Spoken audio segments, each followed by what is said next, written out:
بسم الله الرحمن الرحیم. سورة نحل آیت نمبر 115. سورة نحل نمبر آیت 125. اعوذ بالله من الشیطان الرجیم. بسم الله الرحمن الرحیم.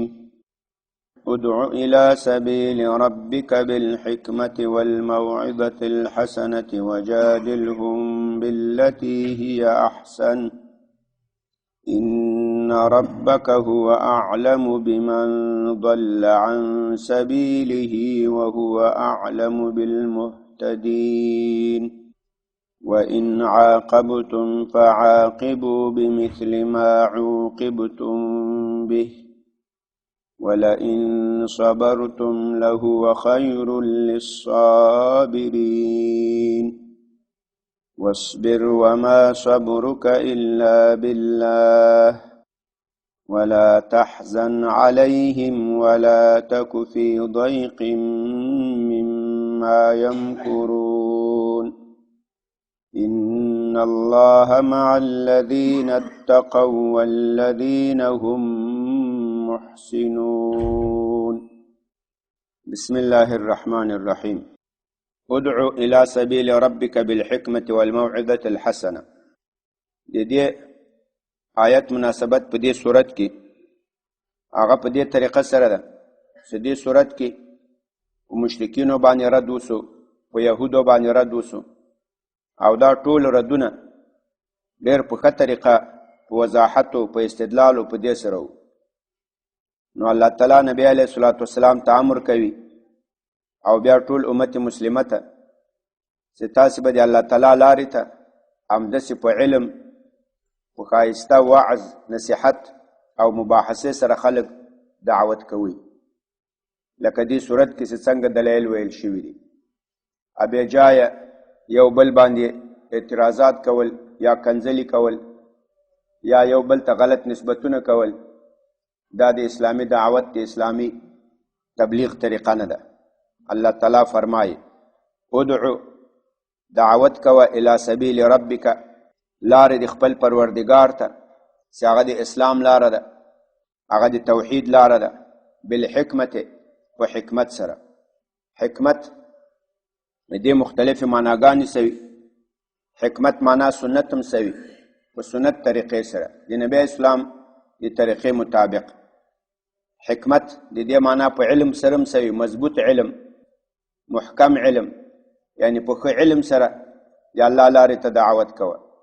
ښه علم حاصل که په مسایلو، په دلایلو، بیا د دې علم په رڼا کې خلک دین ته دعوت کوه. بالحکمت، بالحکمت ښه په ټینګه سره، ښه په کلکه سره.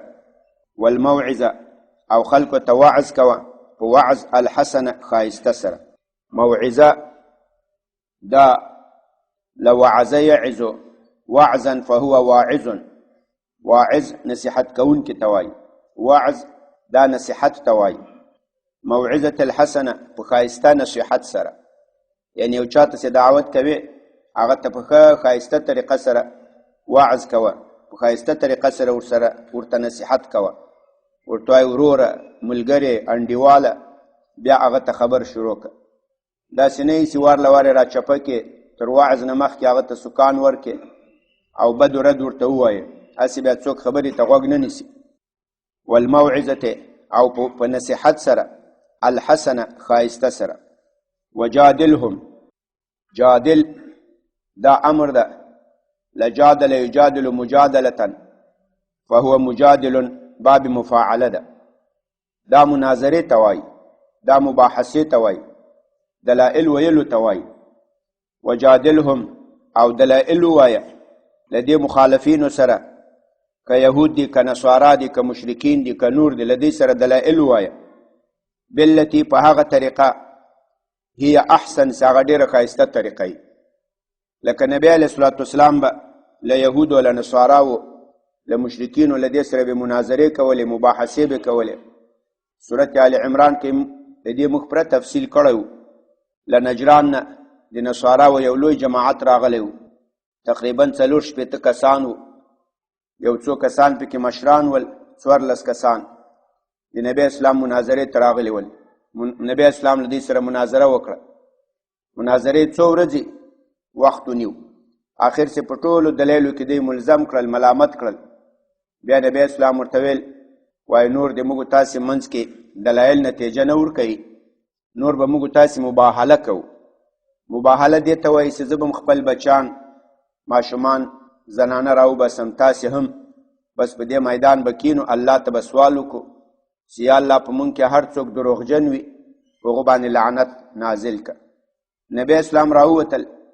نبی علیه الصلاة والسلام ورپسې علی رضی الله عنه، په هغه پسې فاطمه رضی الله تعالی عنها او حسن او حسین دوی کېنول، څادرې پې باندې خور کو. دا نصارا وتل وایي تاسې راوځئ. هغو مشر ورته ویل چې ورونوځئ، دا مخونو ته چې زه ګورم دا د دروغجنو مخونه نه دي. هغه ویل موږ مقابلې ته نه راوځو. وایي نو بیا ایمان راوړئ؟ وایي ایمان هم نه راوړو. وایي نو بیا به جزیه راکوئ؟ وایي بس جزیه ته تیار یو. مناظرې ته هم دی راغلي وو، مقابلې ته هم دی راغلي وو، له نجران نه له ډېر لرې ملک نه راغلي وو. ځینې یې داسې 400 یا زیات دومره کیلومتره به لري د یمن خواته یو صوبه ده، اوس هم سته په همدې نامه باندې نجران په نامه. خو دلته چې بیرته ملزم سول، ملامت سول، بیرته لاړل، جزیه پې باندې تعین سوه. ابو عبیده ابن جراح ورسره ولېږل چې له دې نه جزیه راوړه، شی چې دوی منلي دي. نو همیشه چې دا مناظره مباحثه څوک له چا سره کوي، د مسلمان په حیث باندې مسلمان داعي هغه باید ډېر حکمت ولري، ډېر علم ولري. دا بېجاسې نن سبا دا خلک مناظرې کوي، مباحثې کوي، یو بل ته غلط نسبتونه کوي، کنځلې کوي. داسې نسبتونه داسې کنځلې کافرانو ته هم نه دي مناسب. نبی علیه الصلاة والسلام له کافرانو سره داسې مباحثې مناظرې کړي، هغه ټول نقل دي. هغو کې چېرته هم بې ادبه الفاظ، غلط نسبتونه هغه نشته. ډېر په صحیح انداز له هغو سره خبرې شوي، هغه دې ته قانع شوي دي چې هغو دا خبره منلي. نن سبا خو د الله تعالی معافي وکړي، مسلمانان دواړه طرفه ځان ته مسلمانان وایي، هغه داسې مناظرې او داسې خبرې خپل منځ کې سره کوي چې هغه د یو داعي یا یو مناظر د اسلام د هغو اخلاق خو پرېږده، د یو عام مسلمان له اخلاقو سره هم هغه مناسب نه وي، له هغې سره مناسبت نه لري. نو په دې آیت کې الله تعالی هغه اصول بیانوي د مناظرې د مباحثې، چې دا دعوت به په حکمت په علم بنای، او دا به په ښایسته نصیحت بنای، او دا به په مباحثه په مناظره بنای، خو په هغه طریقه چې هغه ډېره احسنه وي. ته پوهېږې چې ما دا مناظره مباحثه نتیجه ورکوي او په دې کې سم اخلاقي معیارونه ملحوظ کېږي، داسې مباحثه به کوې. داسې نه چې نور تضاد زیات شي، نور ضد زیات شي. په اکثرو ځایو کې الله دې ټولو ته معافي وکړي، مناظرې وسي، مباحثې وسي، یو جماعت نه 2 جماعتونه جوړ شي، جماعتونه سره تجزیه کړي. دا خو پرېږده چې یو د بل اصلاح وسي، مدرسې سره بیلې کړي، ډزې پکې وسي، کسان پکې مړ سي، پکې زخمیان سي، داسې لوی مصیبتونه جوړ سي. نو له داسې مناظرو، له داسې مباحثو نه ځان ساتئ او کوشش کوئ چې دې ته حاضر هم نه سئ. دا ټول هغه د اسلامي مناظرو له چوکاټ نه ډېرې لرې خبرې دي. ان ربک هو اعلم، یقینا د تا رب ډېر ښه علم لري، بمن په هغو چا ضل عن سبیله، چې هغه ګمراه شوی دی الله تعالی له لارې نه. یعنی ای د الله رسوله ته خو مناظرې مباحثې کوه، دعوت چلوه، نور دا الله ته ښه معلومیږي چې کوم خلک ایمان راوړي کوم نه راوړي. وهو اعلم بالمهتدین، الله ډېر ښه علم لري په هغه خلکو مهتدین چې هغه په هدایت برابر دي، په سیده لاره برابر دي. وان عاقبتم، د دې آیت مناسبت په دې کې هغه داسې ده چې کېدای شي تاسې کله له یو چا سره مناظره وکړئ، نو تاسې به د اسلام د اصولو موافق ښه په حکمت به مباحثه کوئ، دعوت چلوئ، ښایسته وعظ به کوئ، او مناظره او مباحثه به هم په ښه طریقه وي، اخلاقي معیارونه به ټول ملحوظ وي، ټول به په نظر کې نیول شوي. خو جانب مقابل کېدای شي له تاسو سره بد چلند وکړي، له تاسو سره غلط چلند وکړي. وان عاقبتم، نو که تاسو چا ته جزا ورکوله، عاقب يعاقب معاقبه، بدله ورکول، سزا ورکول. فعاقبوا بمثل ما عوقبتم به، نو تاسو بدله ورکئ په مثل هغه څه عوقبتم، چې سزا چې تجاوز شوی ده په هغې باندې تاسو سره به په هغې باندې. یعنې که چا په تاسې تعرض تیری وکړو، نو ته به د هغې په مثل باندې تجاوز او تیری کوي، دغه مثل دغه بدله به ورکوي، له حد نه به تجاوز نه کوي. و ان عاقبتم که تاسو چاته سزا ورکوله فعاقبو نو سزا ورکئ بمثل ما په مثل د هغه څه عوقبتم چې ظلم شوی د تاسو سره به په هغې باندې، یعنی بالمثل سزا ورکه، زیادت مه ورکوه. د دې آیت شأن نزول کې وایي دا د حمزه رضی الله تعالی عنه په حق کې نازل شوی.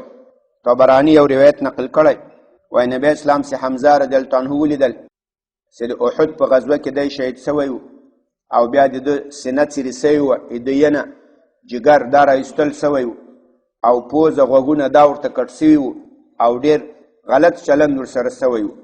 نبی علیه الصلاة والسلام وفرمیل وایي زه به تا په بدله کې 80 کافران داسې مسله کوم، 80 کافرانو سره به داسې چلند کوم.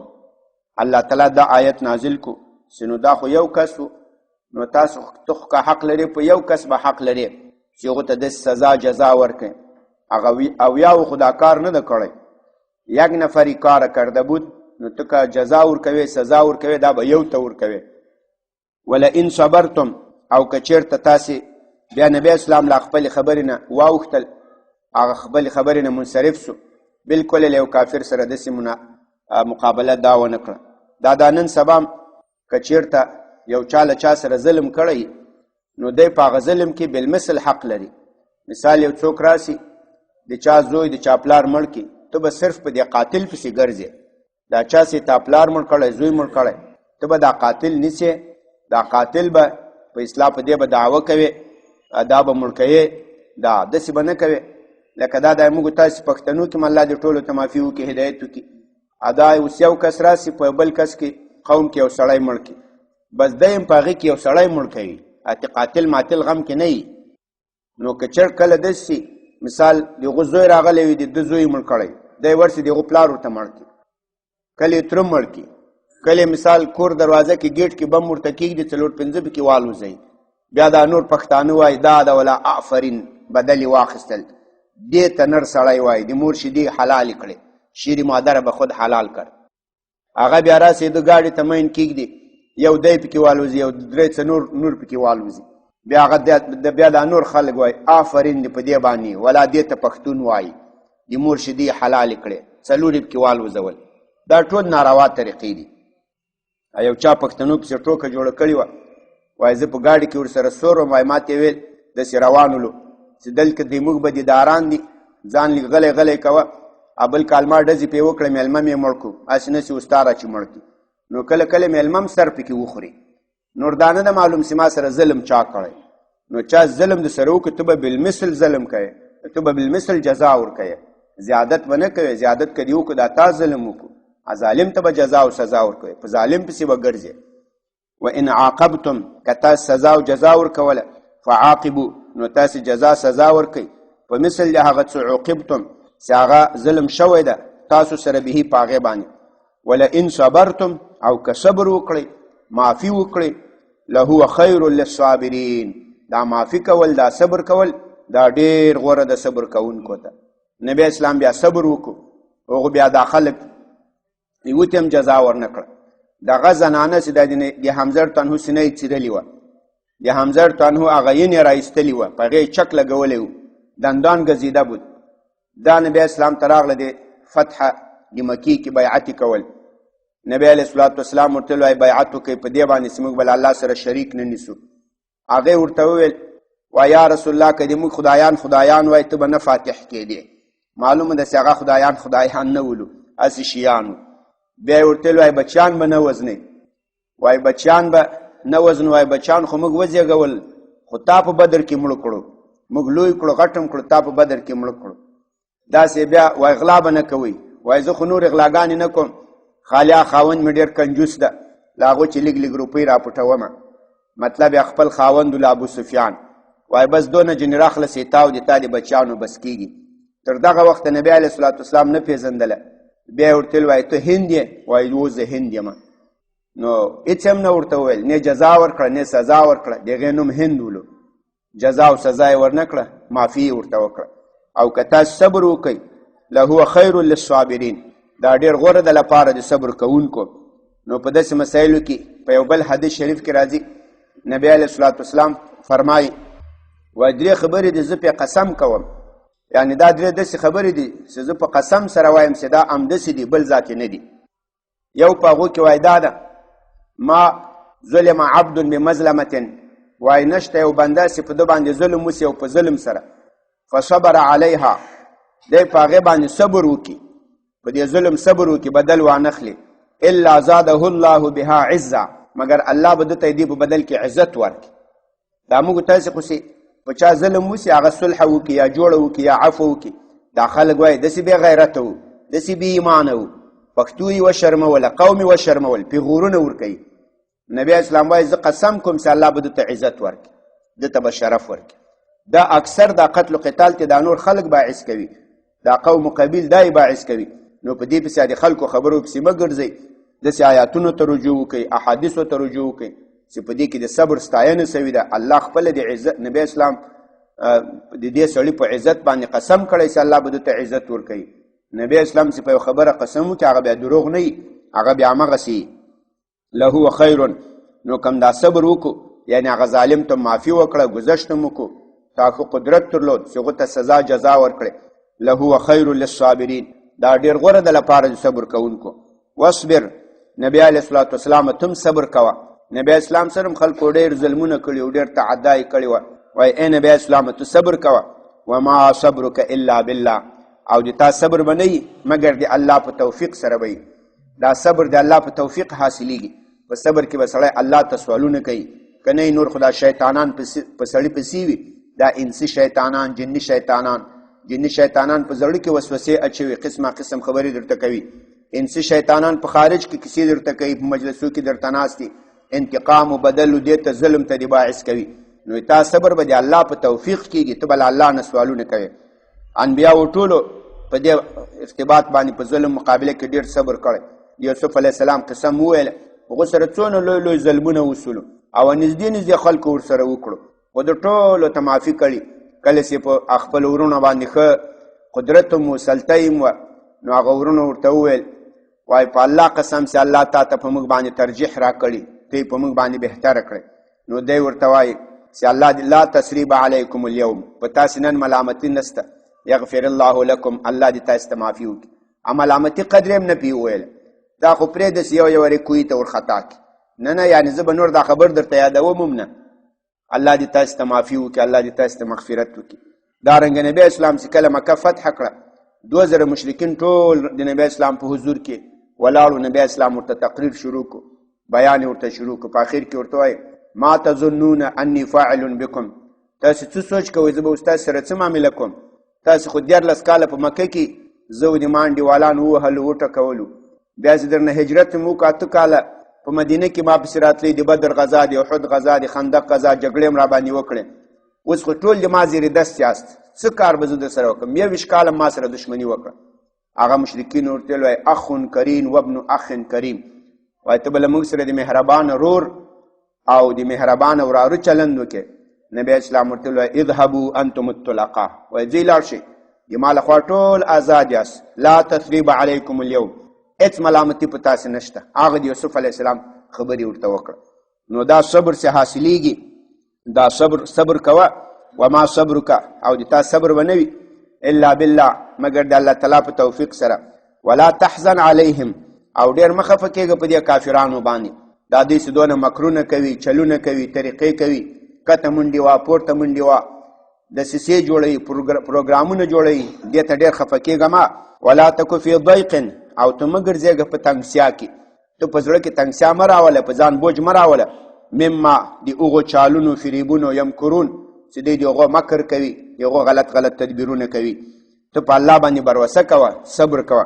ان الله مع الذین اتقوا، یقینا الله له هغو کسانو سره ده اتقوا چې هغه پرویزګاري کوي، هغه تقوا کوي، ځان له شرک و کفر حرامونه ساتي. والذین هم محسنون، الله له هغه کسانو سره ده چې هغه احسان کوي، هغه محسنون وي. محسنون جمع دی محسن ده، صيغه د اسم فاعل ده. احسن يحسن احسانا فهو محسن، چې هغه احسان کوي. احسان ویلو یو د الله په عبادت کې احسان ده، صيغه ته اخلاص وایي. ان تعبد الله كأنك تراه فإن لم تكن تراه فإنه يراك، یو احسان له مخلوقاتو سره ده. له مور و پلار نه شروع ذاتي به نیکي کوې، مور و پلار و ورونو بچیانو بیبیانو ګاونډیان همداسې پسې ځه، حتی له سپو له پیشوګانو له دې سره به هم نیکي کوې. لغو دغه احسان مع المخلوق سو. الله له دغو خلکو سره ده. ان الله مع الذین، دا هغه معیت خاصه، یو د الله تعالی معیت عامه ده. الله اصل ټولو بندگانو سره ده. علما قدرتا، الله په ټولو مخلوقاتو علم لري، الله په ټولو مخلوقاتو قدرت لري. دې ته معیت عامه وایي. یو معیت خاصه ده چې هغه له متقیانو محسنینو سره ده، هغه معیت توفیق ده، هغه معیت نصرت ده. یقینا ان الله مع الذین، الله تعالی هغه کسانو سره ده نصرتا و توفیقا چې هغوی تقوا کوي، له بدو ځان ساتي، او کوم کسان چې هغوی نیکوکاران وي، احسان کوونکي، یعنی د الله په عبادت کې اخلاص کوي، یا الله له بندگانو سره احسان کوي. همدې دې پوری بس سي. سبحان ربك رب العزة عما يصفون وسلام على المرسلين والحمد لله رب العالمين. یا الله د قرآن کریم دا ترجمه او تفسیر خپل حضور کې قبول و منظور کې، که څه زیادت و نقصان شوی ته موږ ته معافي وکړې، په حاضر جمعیت باندې فضل و رحم وکړې. یا الله د تا د دین محبت هم په زړه کې واچوې، د تا د دین لپاره د دعوت ښایسته طریقه، ښایسته وعظ و نصیحت را نصیب کې، د تا د دین په لاره کې ښایسته مناظره مباحثه دا را نصیب کې. یا الله د تا د دین د دعوت په لاره کې له بې ادبي نه، له غلطو اخلاقو، له غلطو صفاتو نه وساتې. یا الله د ظالمانو له ظلم نه وساتې. یا الله د مجاهدینو حافظ ناصر شي، په حاضر جمعیت باندې فضل و رحم وکړي. بندیان د اهل اسلام ټول په خیر او عافیت سره کورونه ته راولې، مسافرین د اهل اسلام په خیر سره کورونه ته راولې، مریضانو ته صحت عافیت ورکړي. په حاضر مجلس کې موږ تاسې بعضې وروڼه مریضان دي، الله دې ټولو ته صحت عافیت ورکړي. په کورونو کې مریضان دي، الله تعالی دې ټولو ته صحت عافیت ورکړي. وصلی الله تعالی علی خیر.